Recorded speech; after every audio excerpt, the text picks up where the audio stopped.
स्वागत है दोस्तों आप सभी का आपके अपने YouTube चैनल आर के विद एजुकेशन पर। दोस्तों अब आज हम राजस्थानी कला संस्कृति में राजस्थान की प्रमुख जनजातियों के बारे में बात कर रहे थे। आज हम इस भाग में राजस्थान की मीणा और राजस्थान की भील एवं गरासिया जनजाति के बारे में बात करेंगे। इसमें जो सारे प्रश्न हैं या तो आरबीएससी की पुस्तकों पर आधारित है या अन्य परीक्षाओं में आए हुए हैं। यदि आप इन प्रश्नों को PDF में चाहते हो तो आप हमारे टेलीग्राम चैनल आर के विद एजुकेशन को ज्वाइन जरूर करें। और ये सारे प्रश्न राजस्थान की सभी प्रतियोगी परीक्षाओं के लिए समान रूप से महत्वपूर्ण है। ऐसे वीडियो देखने के लिए आप हमारे YouTube चैनल को सब्सक्राइब जरूर करें। तो देखते हैं आज का पहला प्रश्न। आज का पहला प्रश्न है, राजस्थान की दूसरी सबसे बड़ी जनजाति कौन सी है? ऑप्शन 1 दे रखा है मीणा जनजाति, ऑप्शन 2 दे रखा है सहरिया, ऑप्शन 3 दे रखा है गरासिया जनजाति, ऑप्शन 4 दे रखा है भील। तो राजस्थान की दूसरी सबसे बड़ी जनजाति है भील।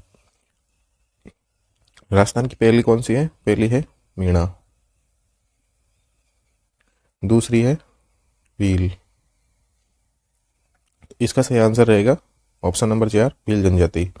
और भील जनजाति सर्वाधिक पाई जाती है यह उदयपुर में। इसके अलावा ये है डूंगरपुर, बांसवाड़ा, सिरोही, भीलवाड़ा और प्रतापगढ़, इन जिलों में भी निवास करती है। तो इसका सही आंसर रहेगा ऑप्शन नंबर 4 भील जनजाति। इसके बाद में अगला प्रश्न है, भीलों को वन पुत्रों की संज्ञा किसने दी है? ये आरबीएससी किताब में से। तो ऑप्शन 1 दे रखा है गोपीनाथ शर्मा, ऑप्शन 2 दे रखा है कर्नल जेम्स टोड, ऑप्शन 3 दे रखा है हीराचंद ओझा, ऑप्शन 4 दे रखा है कवि श्यामल दास। तो भीलों को वन पुत्रों की संज्ञा दी है कर्नल जेम्स टोड ने। किसने दी है? कर्नल जेम्स टोड ने। तो इसका सही आंसर रहेगा option number 2 Colonel James Tod. इसके बाद में प्रश्न नंबर 3 है, राजस्थान की सबसे प्राचीन जनजाति कौन सी है? ऑप्शन 1 दे रखा है भील, ऑप्शन 2 दे रखा है मीणा, ऑप्शन 3 दे रखा है सहरिया, ऑप्शन 4 दे रखा है गरासिया। तो राजस्थान की सबसे प्राचीन जनजाति है भील जनजाति। कौन सी जनजाति है सबसे प्राचीन? भील जनजाति। और इनका प्रमुख भोजन होता है मक्के की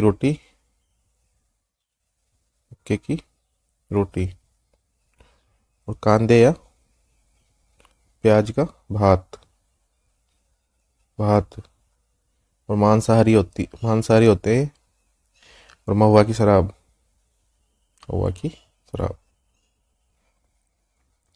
तो राजस्थान की सबसे प्राचीन जनजाति होगी अपनी भील जनजाति। इसके बाद में अगला प्रश्न है, प्रश्न नंबर 4 है, भीलों को आदिवासी अनार्य किसने कहा है? ऑप्शन 1 दे रखा है कर्नल जेम्स टोड, ऑप्शन 2 दे रखा है GH ओझा, ऑप्शन 3 दे रखा है गोपीनाथ शर्मा, ऑप्शन 4 दे रखा है कवि श्यामल दास। तो एक तो पहले निकला है कि वन पुत्र किसने कहा है? कर्नल जेम्स टोड ने। और एक है अपने पास में आदिवासी अनार्य, ये कहा है GH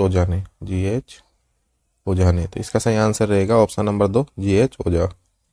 इसके बाद में अगला प्रश्न है, भीलों के कुल देवता माने जाते हैं। ऑप्शन 1 दे रखा है एकलिंग जी, ऑप्शन 2 दे रखा है टोटम जी, ऑप्शन 3 दे रखा है तेजा जी, ऑप्शन 4 दे रखा है पाबू जी। तो भीलों के कुल देवता माने जाते हैं टोटम जी।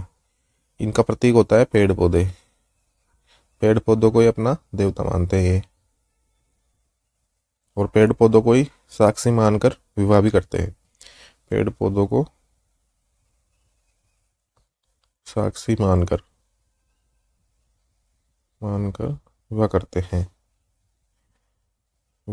हैं। और इस प्रकार के विवाह कहते हैं हाथी बेड़ो विवाह। इसका सही आंसर हो गया ऑप्शन नंबर 2 टोटम। इसके बाद प्रश्न 6 है, लीला मोरिया क्या है? ऑप्शन 1 दे रखा है भीलों में विवाह की रस्म, भीलों में मृत्यु की रस्म, ऑप्शन 3 दे रखा है गरासियों में विवाह की रस्म, और एक दे रखा है गरासियों में मृत्यु की रस्म। तो भीलों में विवाह की रस्म को कहते हैं लीला मोरिया। किसकी रस्म है? लीला मोरिया विवाह की रस्म है और भील जनजाति में है। तो इसका सही आंसर रहेगा ऑप्शन नंबर 1 भीलों में विवाह की रस्म। इसके बाद में अगला प्रश्न है, भील जनजाति में लोग किसका प्याला पीकर झूठ नहीं बोलते? ऑप्शन 1 दे रखा है भूरिया बाबा, ऑप्शन 2 दे रखा है केसरिया नाथ जी, ऑप्शन 3 दे रखा है भाकर बाबू जी, ऑप्शन 4 दे रखा है हाकिम राजा। और ये क्वेश्चन भी आरबीएससी की पुस्तक से ही है। तो हाकिम राजा का प्याला पीकर तो कंजर जनजाति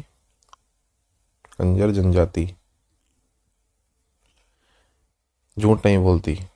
और भाकर बाबू जी सांसी जनजाति, सांसी जनजाति इनका प्याला पीकर झूठ नहीं बोलती। और भील जनजाति केसरिया नाथ जी का प्याला पीकर झूठ नहीं बोलती, झूठ नहीं बोलती है। तो इसका सही आंसर रहेगा ऑप्शन नंबर 2 केसरिया नाथ जी। इसके बाद में अगला प्रश्न है, भीलों में मृत्यु भोज को क्या कहा जाता है? ऑप्शन 1 दे रखा है लोकाई, ऑप्शन 2 दे रखा है कांडी, ऑप्शन 3 दे रखा है हलमा, ऑप्शन 4 दे रखा है कांडी। तो भीलों में मृत्यु भोज को कहा जाता है लोकाई। क्या कहा जाता है? लोकाई। तो इसका सही आंसर रहेगा ऑप्शन नंबर 1 लोकाई। और कांडी क्या है? कांडी इनकी भाषा में एक अपमानजनक शब्द है, अपमानजनक शब्द शब्द। और हलमा होता है फसल कटाई के समय, फसल कटाई के समय परस्पर सहयोग की भावना, समय परस्पर सहयोग की भावना को, सहयोग की भावना। इसका सही आंसर रहेगा ऑप्शन नंबर 1 लोकाई। इसके बाद में प्रश्न नंबर 9 है, भील जनजाति से संबंधित सत्य कथन है। ऑप्शन 1 दे रखा है भील शब्द द्रविड़ के भील से बना है जिसका अर्थ है तीर कमान, जिसका अर्थ है तीर कमान होता है। ऑप्शन 2 दे रखा है मानव शास्त्री के अनुसार भीलों की उत्पत्ति मुंडा जाति से हुई है। ऑप्शन 3 दे रखा है इस जनजाति में बाल विवाह नहीं किया जाता। ऑप्शन 4 दे रखा है उपयुक्त सभी कथन सही है। तो पहला देखते हैं, भील शब्द द्रविड़ के भील शब्द से बना है जिसका अर्थ है तीर कमान, ये बात सही है। मानव शास्त्री के अनुसार भीलों की उत्पत्ति मुंडा जाति से हुई है, यह बात भी सही है। इस जनजाति में बाल विवाह नहीं किया जाता, यह बात भी सही है। तो इसका सही आंसर रहेगा उपयुक्त सभी कथन सही है। इसके बाद में अगला प्रश्न है प्रश्न 10, आदिवासियों का कुंभ किसे कहा जाता है? ऑप्शन 1 दे रखा है सीताबाड़ी का मेला, ऑप्शन 2 दे रखा है बेणेश्वर धाम मेला, ऑप्शन 3 दे रखा है गोटियाम्बा मेला, और ऑप्शन 4 दे रखा है गणेश मेला। तो सीताबाड़ी है सहरियों का कुंभ, सहरिया जनजाति का कुंभ, सहरिया जनजाति का कुंभ। और ये मेला लगता है ज्येष्ठ अमावस्या को, ज्येष्ठ अमावस्या को। और आदिवासियों का कुंभ कहलाता है बेणेश्वर धाम मेला, ये लगता है बेणेश्वर धाम डूंगरपुर में, बेणेश्वर धाम डूंगरपुर में। और ये लगता है माघ पूर्णिमा को। कब लगता है? माघ पूर्णिमा को। तो इसका सही आंसर रहेगा आदिवासियों को कुंभ होता है बेणेश्वर धाम मेला। और गोटे अम्बा मेला, ये मेला भी चैत्र अमावस्या को लगता है, चैत्र अमावस्या को। और यह मेला भी भील जनजाति से ही संबंधित है, भील जनजाति। ठीक है दोस्तों, तो इसका सही आंसर रहेगा ऑप्शन नंबर 2 बेणेश्वर धाम मेला। इसके बाद में अपना प्रश्न नंबर 11 है, युद्ध नृत्य और हाथीमना नृत्य किस जनजाति का है? ऑप्शन 1 दे रखा मीणा जनजाति, ऑप्शन 2 दे रखा भील जनजाति, ऑप्शन 3 दे रखा सांसी जनजाति, ऑप्शन 4 दे रखा सहरिया जनजाति। तो मैंने नृत्य वाले भाग में करवाए थे युद्ध नृत्य और हाथीमना नृत्य, युद्ध नृत्य हाथीमना नृत्य। ये जनजाति के हैं भील जनजाति के, जनजाति के हैं भील जनजाति के। और हाथीमना नृत्य बैठकर किया जाने वाला नृत्य है, बैठकर किया जाने वाला नृत्य। इसकी मैंने ट्रिक भी बताई थी कि भीलों की गौरी गेरों के युद्ध में रम पीकर नाची, हाथी पर बिठाकर वापस लाए। तो बी से एक तो भील जनजाति, बिलाड़ी नृत्य, और गौरी नृत्य, गेर नृत्य, युद्ध नृत्य, रमणी नृत्य, पियाली नृत्य और हाथीमना नृत्य। तो ये नृत्य थे भील जनजाति से संबंधित। तो इसका सही आंसर रहेगा ऑप्शन नंबर 2 भील। इसके बाद में प्रश्न नंबर 12 है, भील जनजाति में किसी घुड़सवार को मारने वाले को क्या कहा जाता है? ऑप्शन 1 दे रखा पाड़ा, ऑप्शन 2 दे रखा पाखड़िया, ऑप्शन 3 दे रखा कांडी, ऑप्शन 4 दे रखा विला। तो विला कहते हैं मंदिर के पुजारी को विला कहा जाता है। कांडी एक अपमानजनक शब्द। और पाड़ा है भीलों में सम्मान के लिए उपयोग होने वाला शब्द, सम्मान सूचक शब्द। और अपमान का है कांडी सूचक, और ये होता है मतलब वीर पुरुष के लिए। और पाखड़िया होता है किसी घुड़सवार को मार देने वाला। तो इसका सही आंसर रहेगा ऑप्शन नंबर 2 घुड़सवार को मारने वाले को कहा जाता है पाखड़िया। इसके बाद में प्रश्न नंबर 13 है, ये भील जनजाति की शब्दावली है। घर को कहते हैं, पहला ऑप्शन दे रहा है घर को गुक्कू या टापरा, ऑप्शन 2 दे रहा गांव को पाल और मोहल्ले को पला, और ऑप्शन 4 दे रहा घर को गोपना। तो इसका सही आंसर रहेगा ऑप्शन नंबर 4, घर को गोपना नहीं, घर को कूटापरा कहते हैं। गोपना कहते हैं सहरिया जनजाति में, गोपना या कोरवा, गोपना या कोरवा कहा जाता है सहरिया जनजाति में। तो इसका सही आंसर रहेगा ऑप्शन नंबर 4, गोपना। इसके बाद में अगला प्रश्न है, भीलों की लंगोटी को क्या कहा जाता है? ऑप्शन 1 दे रखा खोयतू, ऑप्शन 2 दे रखा देपाड़ा, ऑप्शन 3 दे रखा चाबू, ऑप्शन 4 दे रखा सोहरी। सोहरी होती है अनाज रखने का पात्र, सोहरी होता है अनाज रखने का पात्र, पात्र। और भीलों की लंगोटी को कहा जाता है खोयतू, क्या कहा जाता है? खोयतू। तो इसका सही आंसर रहेगा ऑप्शन नंबर 1, खोयतू। इसके बाद में अगला प्रश्न है, प्रश्न नंबर 15 है, भीलों की तंग धोती को क्या कहा जाता है? ऑप्शन 1 दे रखा खोयतू, ऑप्शन 2 दे रखा देपाड़ा, ऑप्शन 3 दे रखा कच्छाबू, ऑप्शन 4 दे रखा सोहरी। तो भीलों की तंग धोती को कहा जाता है देपाड़ा, और लंगोटी को कहा जाता है खोयतू। लंगोटी को तो खोयतू और तंग धोती को देपाड़ा। इसके बाद में अगला प्रश्न है,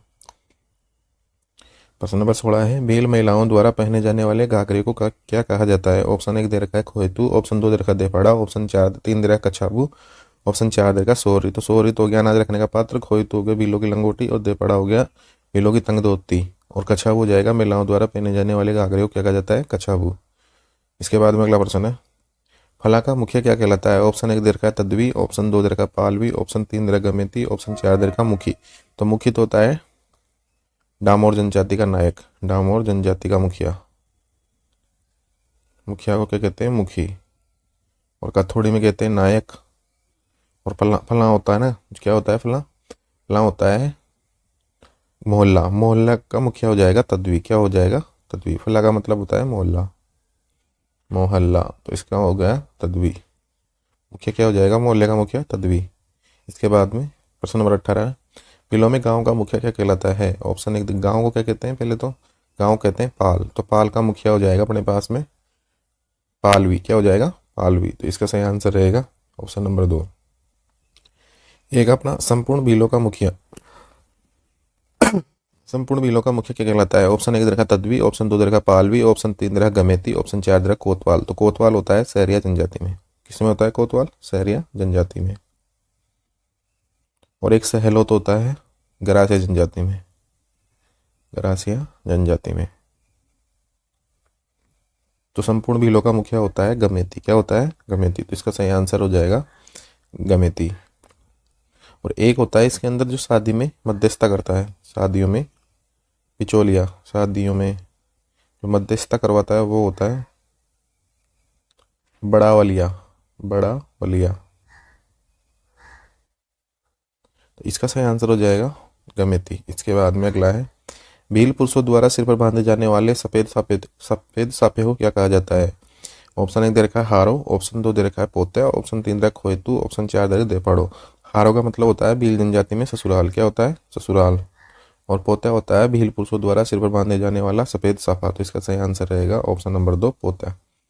इसके बाद में अगला प्रश्न है, राजस्थान में तीसरी सबसे बड़ी जनजाति कौन सी है? ऑप्शन 1 दे रखा है मीणा जनजाति, ऑप्शन 2 दे रखा है भील, ऑप्शन 3 दे रखा है गरासिया, ऑप्शन 4 दे रखा है सहरिया।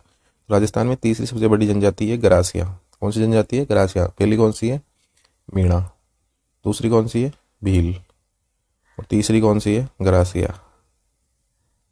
ठीक है दोस्तों, मीणा सबसे विकसित और शिक्षित, सबसे विकसित एवं शिक्षित, और भील सबसे प्राचीन जनजाति, सबसे प्राचीन जनजाति। तो इसका सही आंसर रहेगा ऑप्शन नंबर 3, गरासिया जनजाति। किस जनजाति को चौहानों का वंशज माना जाता है? ऑप्शन 1 दे रखा है सहरिया, ऑप्शन 2 दे रखा है गरासिया, ऑप्शन 3 दे रखा है भील, ऑप्शन 4 दे रखा है मीणा। तो इसका सही आंसर है, चौहानों का वंशज माना जाता है गरासिया जनजाति को। तो इसका सही आंसर रहेगा ऑप्शन नंबर 2, गरासिया जनजाति। इसके बाद में अगला प्रश्न है, गरासिया जनजाति के मुखिया को क्या कहा जाता है? ऑप्शन 1 दे रखा है कोतवाल, ऑप्शन 2 दे रखा है पटेल, ऑप्शन 3 दे रखा है सहेलोत, ऑप्शन 4 दे रखा है नायक। तो गरासिया जनजाति के मुखिया को कहा जाता है सहेलोत। क्या कहा जाता है? सहेलोत। पटेल कौन सी में कहा जाता है? पटेल कहा जाता है तो खंजर जनजाति में, और एक मीणा जनजाति में। कोतवाल कहा जाता है सहरिया जनजाति में, और नायक कहा जाता है कथोड़ी जनजाति में। और एक मुखी होता है वो कहलाता है डामोर जनजाति में, डामोर जनजाति में। तो इसका सही आंसर रहेगा ऑप्शन नंबर 3, सहेलोत। इसके बाद में अगला प्रश्न है, किस जनजाति की महिलाएं मेले में अपना वर चुनती है? ऑप्शन 1 दे रखा है, ये प्रश्न भी एग्जाम में कई बार पूछा जा चुका है, ऑप्शन 1 दे रखा गरासिया, ऑप्शन 2 दे रखा सहरिया, ऑप्शन 3 दे रखा भील, ऑप्शन 4 दे रखा मीणा। तो किस जनजाति की महिलाएं मेले में अपना वर चुनती है? गरासिया जनजाति की। इसके बाद में अगला प्रश्न है 25 है, गरासियों की घूमर किस नृत्य को कहा जाता है? ऑप्शन 1 दे रखा गोल नृत्य, ऑप्शन 2 दे रखा कूद नृत्य, ऑप्शन 3 दे रखा ज्वारा नृत्य, ऑप्शन 4 दे रखा है वालरा नृत्य। तो गरासियों की घूमर कहा जाता है वालरा नृत्य को। तो इसका सही आंसर रहेगा ऑप्शन नंबर 4। तो दोस्तों ये थे राजस्थान की जनजातियों से संबंधित आज हमने पढ़ी है मीणा और भील व गरासिया जनजाति। भील व गरासिया जनजाति। इसके एक भाग में हम और कुछ प्रश्नों पर चर्चा करेंगे और ये सारे प्रश्न पिछली परीक्षा में आए हुए हैं तथा कुछ प्रश्न आरबीसी पुस्तकों पर आधारित है और सारे के सारे प्रश्न बहुत ज़्यादा इंपॉर्टेंट है, बहुत इंपॉर्टेंट है। और अभी चल रहे हैं राजस्थान में एलडीसी के फोरम, तो जिसको भी बनना है वो भर सकता है अभी तो। और ऐसे ही वीडियो देखने के लिए आप हमारे इसको क्या नाम है यूट्यूब चैनल को सब्सक्राइब जरूर करें और नोटिफिकेशन के लिए बेल का आइकन जरूर प्रेस करें। और ऐसे ही वीडियो देखने के लिए आप हमारे टेलीग्राम चैनल पर